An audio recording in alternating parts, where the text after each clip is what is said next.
welcome back everybody. Welcome back to my channel, AmusedJester, and my name is Junior. And you've probably seen this box in the background of my stuff for the longest time. Yes, I've had this for the longest time. I've never opened it yet. This is the Landspeeder from Hasbro. It does include Luke Skywalker in his Tatooine desert look. There's the front of the packaging. Interior shot of the ship. Looks like the engine. What's included with the thing.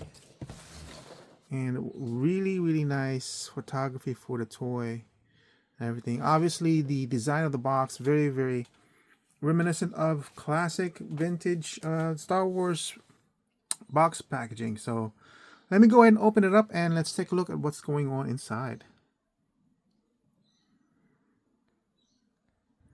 Alright, so there it is out of packaging. The Luke, the Landspeeder, and the small package here that we have to put on the vehicle. I'm so glad they reissued these. It's not really a straight reissue because it's actually been improved. Because I've been trying to get a Landspeeder for the longest time, and they were going for like $100, which is really insane as far as I thought. And I've been looking and everything for a decent one, even for the older one, and finally they came out with this one and completely obliterated the prices of the older ones. I don't really care about it, how close it was to the Kenner. I don't do retro for nostalgia's sake. I'm more of a it looks good, that's what I want. Before we go with the vehicle, I don't know if I'm going to remove this out of packaging because we already have this with this one, right? It's the exact same one. So I won't be able to show you what's going on in terms of the accessories, but that's the accessories. It's got the hat over there. The goggles is part of the hat, so you can't bring it down. Here's his binoculars over here. I guess this is his communicator, a lightsaber, and the gun. So I don't know if this came with that, all that accessories. It's been so long since I've looked at this one, but we're just gonna take a look at this one because it's basically the same figure. And I really doubt that they improved on the paint application at all. No, it's the exact same one. Focus, buddy. Here you go. Yeah, it's the exact same one. So I don't know if I'm going to open this up. I'll just leave it in the... I'm not a box collector, but it's the only reason I'd open this up is because it just takes too much space and everything. So in terms of articulation, that one has, this one will basically have, it's a vintage articulation. It's the top of the line articulation where it still has the ball joint on the hips with the cut in the thighs. Does it have the cut in the thighs, or did they remove that? Oh, look, the difference is this: the lower part of the shirt thing is fabric. This one is not. That's probably because you would want that fabric so he can sit. Oh, so if I'm gonna go in and try to show this off sitting, look at how much what kind of problem I'm having with this guy. And this is just because also the stiffness of the joint is fighting the robe. So if you want to sit down, ooh, he's got suspension. I mean, I can, so it kind of works still. Yeah, it still kind of works. I didn't notice that. Look at that. So it's got burned out here at the side. Obviously, this is a better value for me because it's got better paint application. Actually, this is like one of the best paint application of modern Star Wars vehicles that I've seen so far. This has the most. I mean, you've seen the, what was it, the E-Wing, with its really crappy paint job where there, because there isn't any. This has quite a bit. Battle damage here, some washes, some well, this is not dry brushing. This is actually painted on. This, in the old technology, this would have been dry brushing, but this is just painted on. Print paint. But this is a lot of, and this is for the gun.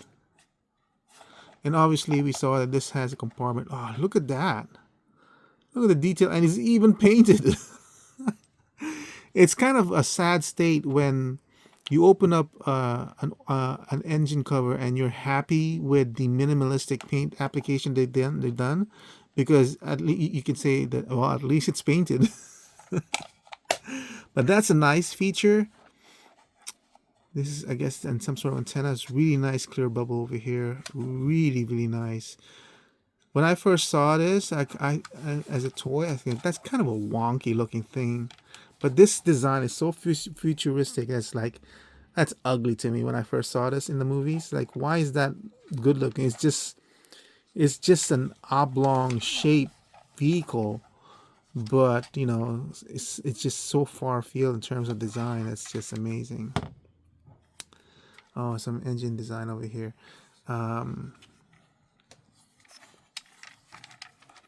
Engine detail here. Look at that. It does have paint. This is not a sticker. This is actually has texture in it, so that's cool. Yeah, man. Oh, then look at that. I love this. I love it, but let me just verify this. Let's do comparison and value, right? So this is $68, including the figure. So let's take out $18 and say that the vehicle itself is $50. Now, I've just recently reviewed the Fantastic Car, and I didn't mean to do it this way, but it just happened that way. This is made by the same company, and we are looking in terms of paint application and build quality, right? I should have just moved this out of the way because I need more space so I can get them both in frame.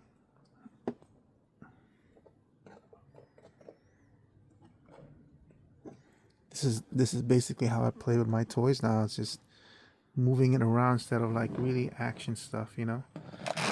Okay, definitely smaller than the Fantastic Car. Design wise, what do you guys think? This doesn't have an opening compartment. This one does. The suspension over here, and we already saw that this one has actually a pull-out tire. I call that a play feature. Opening cockpit, obviously this one doesn't need an opening cockpit because, you know, but it does have an opening hood, as we saw. I would say play feature, this is equal to that one, right?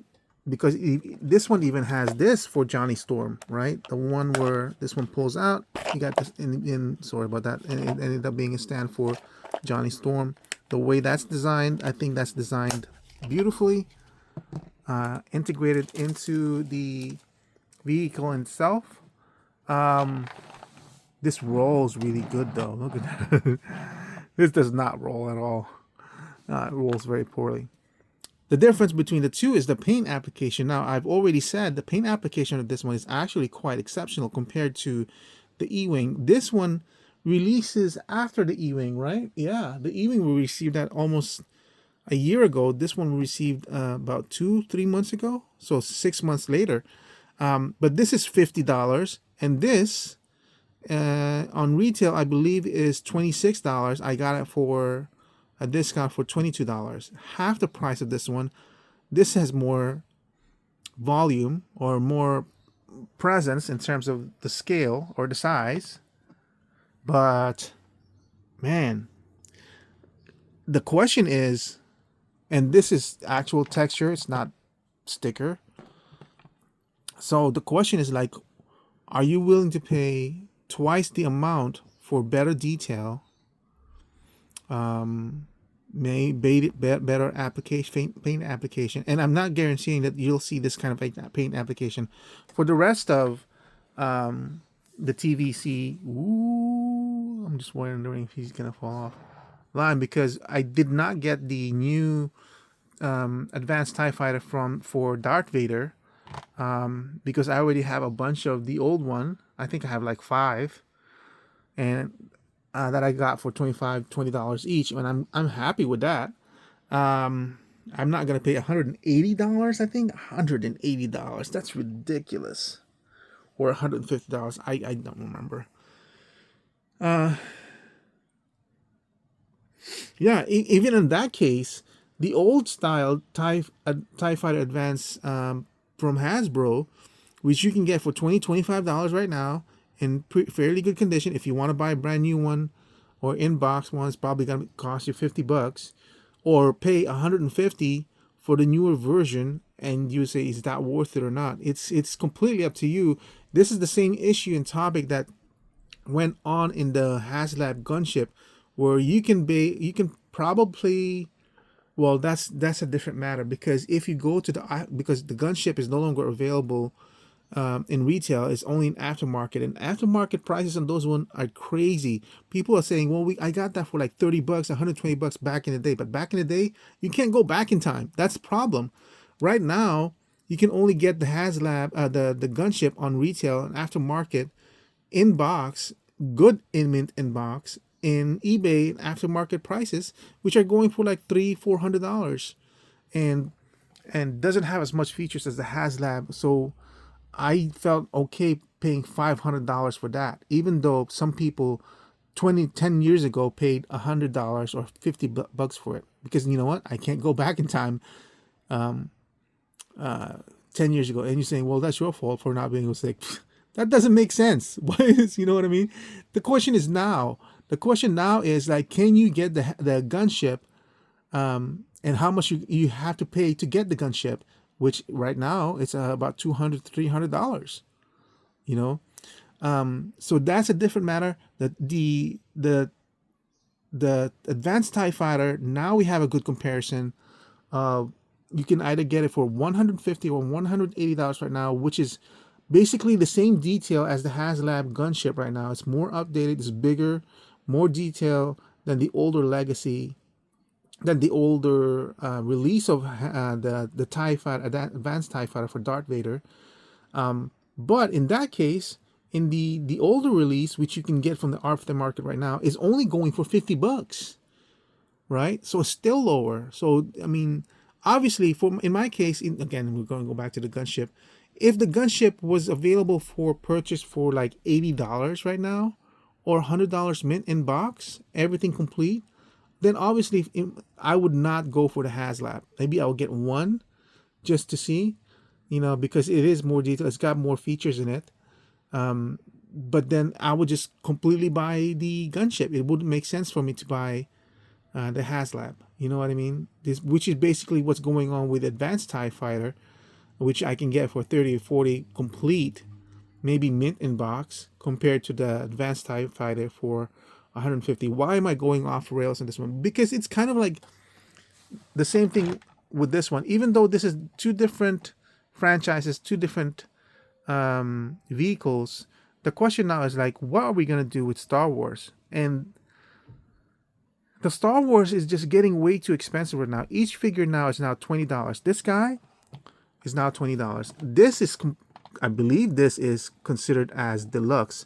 I didn't even realize, yeah, he does come with his bandana, wraparound bandana over there. This is probably considered as deluxe, so this would probably sell for like $24 instead of the $20, which is ridiculous for 3.75. That's why I'm like, I don't want to pay $25 for 3.75, but if they're going to offer a 3.75 for $8, you know, you're losing detail, you're losing articulation, $8. My collection is near complete as far as I'm concerned. So for me, I have the option of choosing. You guys who might be newer to the collection might not have that choice, which kind of sucks. And therefore, your choice is basically like, do you want to buy into the line at all or not? Which is going to suck for Hasbro, because at $25, I would say most of you guys watching this will probably say you're not going to pay $25 for a 3.75 line. Like, it's so small. But I wouldn't. But Having said that, I do want to talk about in my next video, probably, that I'll open up, but will probably get published a few days after this, some TVC figures that I did buy. It really depends on how much you want it and what you're willing to pay for it, right? So I think, for example, this is a one-off vehicle. The Landspeeder, it's not like I need a fleet of it, so I was kind of okay. $50. It's an iconic figure and everything. If this was a TIE Fighter, I would go. If they were to release an Epic World version of TIE Fighter, I would go with that. Not necessarily I would, because I already have 5 or 6 TIE Fighters up there in my ceiling, and I don't have any room but for example, other ships that I want to talk about later on. Well, in my case, it's going to be different from yours, but I would gravitate towards more the Epic World if it was going to be less detail, less play factor, but it will have the presence, the display factor, which is what this one has, and it's way cheaper. You know what I mean? I would go with this one. Don't go back there and break yourself. Not for $50, you won't. Value. I'll give it a value of 10. It's $50 because I'm looking at this too as like, I'm only paying $50 for you because you're an iconic vehicle. If you were anything else, you would have a lower value setting, or I wouldn't even pay for it, right? So I'm giving him a value of 10, base price 10, equaling to, I'll say $50 because he is $17, at least when he got released. And look, I already have this guy. I didn't even want this guy. So technically for me, I paid the full $80 just to get this figure, this vehicle. But the thing of it is that this vehicle, again, so this is kind of a unique one. The flip side of the TIE Fighter, Advanced TIE Fighter, where the older version was cheaper than the newer version being released right now, even though it's newer tooling in deco, and this is new tooling compared to the old one. But this is $50, but the old one is going for like 100, 150 when I was looking for it. I bet you it dropped down in prices now because this is so much more better than the old one. Less clunkier, I think. It's got space here for R2D2, by the way, or C3PO. So this is a better version at $70 or $80. It's cheaper than what was previously released, and it does come with a figure in case you don't have it. I guess I might open this up and so I can seat him properly over here. And I do have, I have 2 Obi-Wans now, the new one and the older one that I have, which has full cloth as well, which I'm gonna display beside this one, I think. But yeah, I'm gonna give him, now that I think about it, since I initially thought I was gonna take this out of the equation, I'll give him a value of, you know what, I'll bump up the value to 12 instead of 10, right? Because this is a better option than getting the older version that was released. Yes, I do take that into consideration when I value this in, because like, I don't value a product based on its own merit. I value the product based on what's comparable out there in terms of choices. Like if I had the choice of getting this Landspeeder and the one from the Hasbro, the older ones, I would obviously get this because it's cheaper. It really is. Unless that one plummets in 20, then of course. But then again, why would I get it? I already have this one, and this is a one-off vehicle, like I said. So it's not like I need multiples of it. So anyway, that's it for my review. I upgraded the value to 12 rather than the base value of 10. Yeah. So for this particular vehicle, because it's an iconic vehicle, it's a much better quality than the previous one released, I would value this one at 12. That's it for my review of the Landspeeder from Hasbro. I'm sorry I didn't get to open this one. Should I not? Well, hold on a second. All right, so I went ahead and decided to take out the look from the thing, and seat them up. As you can see, I already attached the gun over here, And I left this look in here for now so we can see and compare like what difference does it make to have the fabric layer than the... See, this is as good as I can sit them because of the rubber bottom of the skirt. Look at that. Look at how much this guy just sits much more closer to the back of the seat, more naturally. I mean, this was okay, but I mean, look. Right? So, okay, that's the reason why I went ahead and took it out. Let me go ahead and arrange it for the rest of the troops, and I'll be right back. All right, so there he is. Ben Kenobi's just a bunch full of robes that you can see over here. And I broke this C-3PO because it's an old C-3PO, and yeah, his thing just broke over here. And I just reminded myself that there is no knee articulation for C-3PO, which is kind of weird that they never gave him a knee articulation at all. So I guess we do need an upgraded C-3PO. Thankfully, I have multiples of him, so I still have this. This is all from the Power of the Force. We haven't had a C-3PO from the Vintage Collection at all. We're gonna have to look into that. Anyway, yeah. So I'm kind of happy. I'm using the old Ben Kenobi. The new Ben Kenobi that I have, I want to put that someplace else. I think that's good enough for me. And that's it. Thank you for watching. I hope to see you guys on my next review. Bye.